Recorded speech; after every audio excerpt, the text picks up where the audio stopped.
Datang seorang jamaah menemui saya, Ustadz Somad, saya kena penyakit insomnia, gak bisa tidur malam. Jam 2 malam mata saya masih berkedip-kedip. Bismika Allahumma ahya wa amut, gak mempan. Sebabnya apa Pak? Sebabnya saya beli tanah.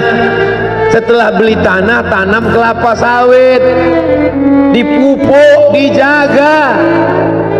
3 tahun berbuah, pas mau dipanen sudah dipanen orang duluan. Ternyata tanahnya bermasalah, dibawa ke pengadilan, dia yang menang. Akhirnya sampai jam 2 malam gak bisa tidur. Apa yang terlintas dalam pikiran? Kenapa beli tanah, kenapa tanam sawit, kenapa beli tanah, kenapa tanam sawit, kenapa diambil orang, kenapa dulu gak ternak ikan aja, kenapa gak ternak puyuh. Berbulan-bulan gak bisa tidur. Akhirnya pergi ke psikiater. Pak psikiater, ya saya sudah 2 bulan gak tidur Pak psikiater. Akhirnya Pak psikiater buat resep. Ini obatnya, yang ini dimakan sebelum makan, yang ini dimakan setelah makan, yang ini 3 kali, yang ini 2 kali. Akhirnya memikirkan resep itu, makin gak bisa tidur. Dimakan, tertidur. Dosisnya habis, terbangun. Kenapa beli tanah, kenapa tanam? Setelah dimakan, muncul masalah baru. Terlalu banyak makan obat, terjadi kekacauan tubuh. Akhirnya kena buah pinggang, muncul masalah baru. Sampai akhirnya saya ketemu MP3 Ustaz. Saya dengarkan sebelum tidur malam. Begitu saya dengar, saya tertidur. Makanya saya tidak marah kalau ada jamaah tertidur. Itu menunjukkan jiwanya tenang. Karena dia tidak kena penyakit insomnia. Orang Amerika, orang Eropa, mobilnya mewah, apartemennya cantik, rumahnya megah, duitnya banyak, dolarnya bejibun, gak bisa tidur karena masalah hidup dunia. Kita naik angkot kelewatan gang. Itu menunjukkan apa? Di mana letak ketenangan itu? Huwallazi anzala sakinata fi qulubil mu'minin. Dia yang menurunkan ketenangan ke dalam hati orang yang beriman. Oleh sebab itu maka iman ini mesti disiram dengan ilmu. Majelis ilmu adalah majelis zikir. Majelis ilmu adalah majelis turunnya rahmat dan barakah. Majtama'a qaumun fi baitin min buyutillah. Sekelompok orang berkumpul di rumah Allah, yatsluna kitab Allah, membaca ayat-ayat Allah, wa yatadarasunahu fima bainahum, mengkaji isinya. Nazalat alaihimus sakinah, turun ketenangan. Wasyat bihimur rahmah, turun rahmat kasih sayang Allah. Haffat bihimul malaikah, dikelilingi oleh para malaikat. Wa dzakarahumullahu fi man indah, dibanggakan Allah Ta'ala dengan para malaikat.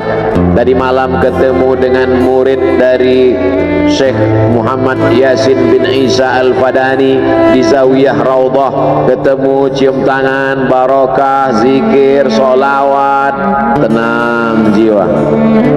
Lalu kemudian subuh ini ketemu dengan Abah Raud, ketemu dengan para penghafal Quran, ketemu dengan santri-santri, tenang jiwa. Tidak ada yang menenangkan jiwa ini selain daripada majlis zikir, majlis ilmu. Betapa meruginya ayam-ayam mati di lumbung padi. Benih tidak disiram, mati. Benih yang disiram dengan majelis ilmu tumbuh tapi tidak berbuah. Maka mesti disiram pakai pupuk buah. Datang konsultasi, ini kenapa tidak berbuah? Kenapa ini tidak berbuah? Karena ternyata dia mesti diamalkan. Sudah dapat ijazahnya, sudah talaki, sudah halaqah, kenapa enggak berbuah? Belum diamalkan. Paksa-paksakan diri sebelum tidur malam, wudhu dulu, sholat witir.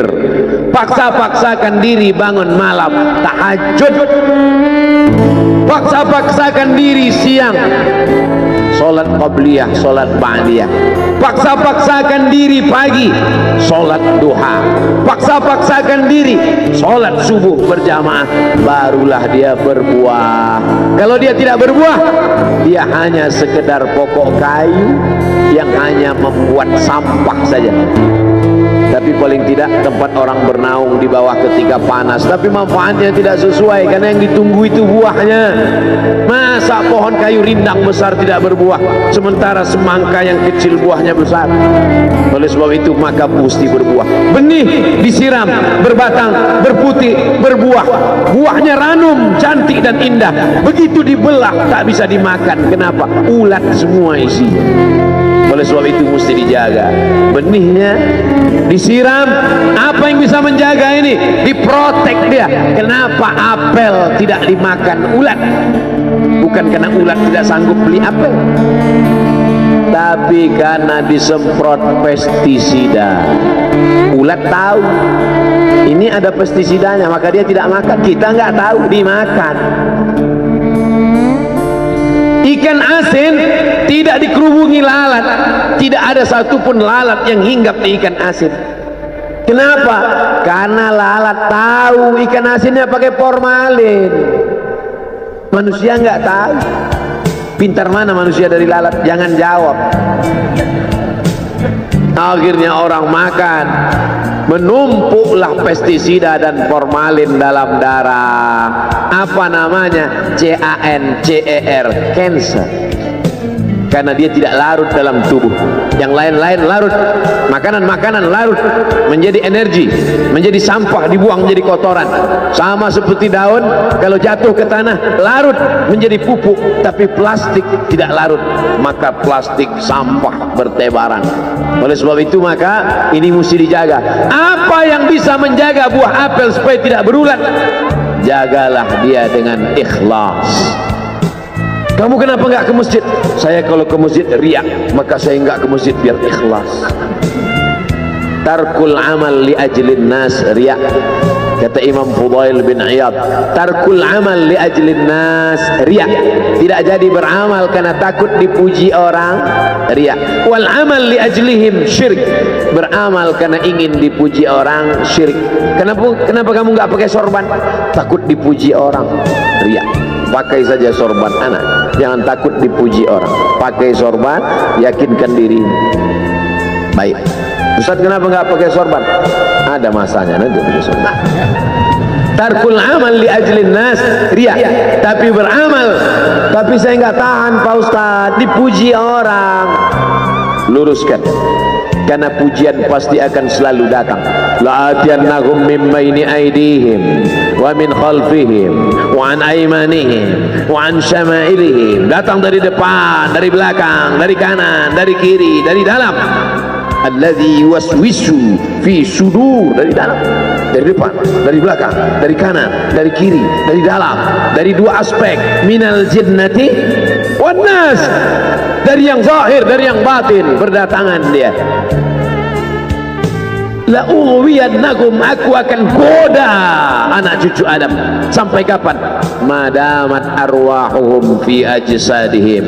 Selama roh masih bersemayam dalam jasad, selama masih hidup, dia terus menggoda. Kapan kita berhenti dari godaan ini? Nanti setelah terbaring, terbujur kaku, bahkan sampai mau sakaratul maut pun dia tetap menggoda. Itulah makanya orang berzikir tidak bisa digoda waktu sakaratul maut. Kenapa? Karena la ilaha illallah akan terngiang di telinganya. Subhanallah walhamdulillah wa la ilaha illallah wallahu akbar. Subhanallah walhamdulillah wa la ilaha illallah wallahu akbar. Kalau itu diucapkan sekali, 10 kali, 100 kali, 1000 kali, terngiang dia di telinga kita. Bahkan ketika kita mau tidur malam pun terngiang dia. Bahkan ketika kita mengigau di tengah malam pun itu yang terngiang. Maka saat mau sakaratul maut pun itu juga yang akan datang.